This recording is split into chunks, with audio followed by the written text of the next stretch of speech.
What's up, y'all? I'm Kyle Downey. This is the Sports Download. Lakers got their asses kicked last night. They got their asses handed to them. They got mollywopped, whatever phrase you want to use. It was extremely disappointing. I'm not here to offer up excuses. I'm just here to explain what happened. So the Lakers, they're missing some key guys. Again, no excuses, but they're missing some key guys. They're missing Cam Reddish, who's been great defensively, more than we thought, and able to hit the occasional three. They're missing Vando, who's a defensive monster and really energetic. They're missing Gabe Vincent and Rui. Rui's out for at least another few days or so until he's reevaluated for his nasal fracture. That being said, they didn't come out with enough fight. So the Sixers were unconscious last night from three, excuse me. They were unconscious, just hitting all kinds of threes, but the Lakers didn't fight back. AD started off scoring 8 quick points, and then he fell apart and only had 17. Not fell apart, but that's not what you need. When Joel Embiid goes 30-point triple double, you need more from Anthony Davis. I needed to see a dominant AD yesterday, and at first it looked like he was going to dominate, and then he didn't really dominate. And LeBron had an okay game, but it's not what you needed from either player. You needed LeBron and AD to step up. And just the defense was atrocious. Like, I'm talking about the threes. The defense was atrocious in just why are you leaving Maxey open? He is there. They got rid of Harden and we're happy about it because Maxey is playing so well and hitting so many shots. Like he should not have been open. And also Patrick Beverly is hitting threes. He hit 4 for 8. When you see Patrick Beverly hit the first couple, maybe guard him. Like, of course he's gonna hit it against the Lakers. Of course he is. That just, like, of course. He is Patrick Beverly. He lives on spite. So, of course, he's going to do that. And it's just one of those things that happens when it's somebody like Pat Bev, who's very, I mean, he's just straight out been spiteful. Since he got traded from the Lakers, he's been just spiteful. And that's just his personality. That's how he's made money, is by being a pest on defense and being annoying. Being extremely annoying, sometimes very scary and just a lunatic on the court, to be honest. But that's him. And he was just, of course he's going to hit. It's just one of those things where, of course, he's going to hit threes. But enough about Pat Bev. That's just one example. But just the defense was just bad. Like, Reeves was double teaming Pat Bev while leaving Maxey open. It just makes no sense. It just makes zero sense. And so, yeah, it was a terrible, disgusting, awful loss.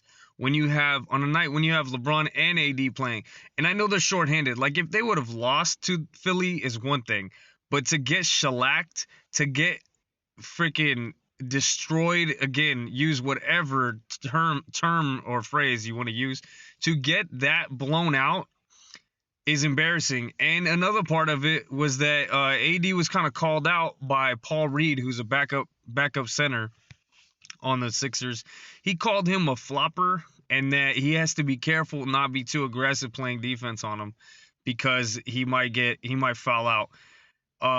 That's crazy. Like, I was wondering if he was joking when he was saying it, but it sounds like a joke because AD doesn't really flop at all, and it's hilarious too because Embiid on the Sixers is a big flopper. He was flopping last night. That's not how they lost. That's not why they lost. I mean, the refs were bad last night, but that's not even the main problem. Was the 3-point differential. But the point is, if you're Anthony Davis and some guy that common casual fans don't know who his name is, then you go shut him up. You go shut him up. I was hearing Anthony Irwin on the Lakers Lounge saying this. Like, you go shut that man up, because who is that guy to talk to you, Mr. Anthony Davis, Mr. Top 75, Mr. Defensive Destroyer of Worlds? Who is he to talk about you when you are an all-time player? You got to go out and drop at least 30, maybe 40 on somebody like that. And it just wasn't there. Like, it wasn't there. He didn't come out aggressively like I wanted him to. And I mean, he did come out aggressively, but it didn't stay consistently. And with the Lakers, it's tough because I want them to attack the paint, and they don't shoot a lot of threes, but it's at the same time you want your shooters to keep shooting. So it's just a balance of finding the right shot, and like up and down the line, needed more points from AD, needed more from LeBron, needed more from D'Lo, needed more from Reeves, just everybody, needed more from Christie. Torian Prince had a good night. That's one silver lining, is that he made some shots. I think he was about 50% from three. But other than that, it was just, they just didn't, like, they showed some fight at the end of the first half when they took it down from 25 to 15 points, which is incredible because they were minus like 30 on 3-point points. Like, they were minus 10 on threes made at the half. And so it's amazing that they kept it to 15.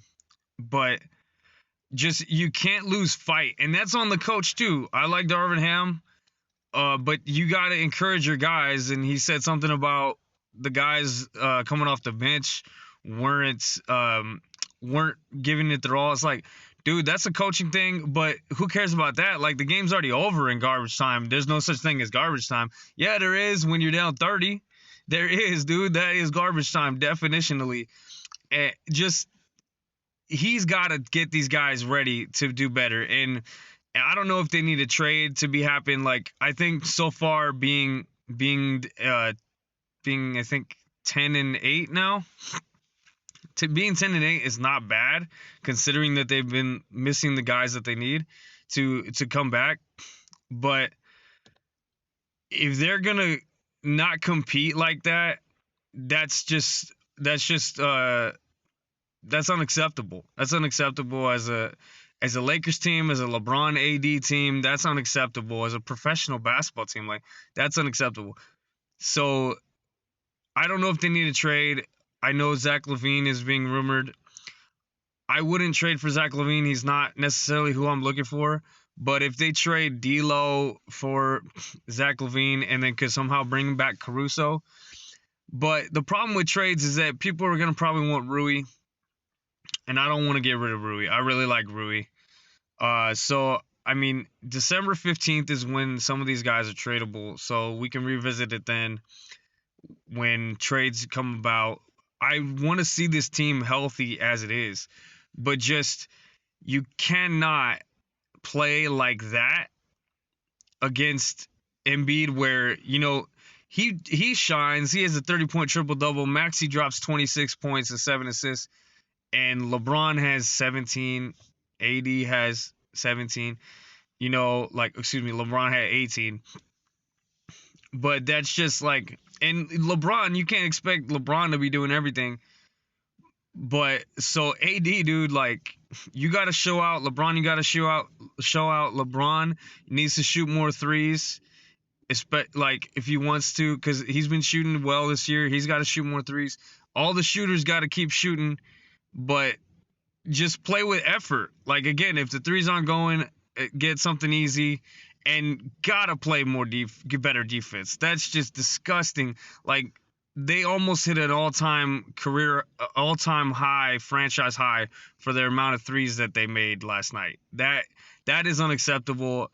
Don't leave open shooters. And this turned into a longer video. So that's how frustrated I was with the loss. So no excuses. Lakers got to play better. Terrible loss. Take what you can learn from it and get on defense and figure it out so that doesn't happen again in one way or another. For more content, follow me and subscribe to the Sports Download on TikTok and YouTube. Peace.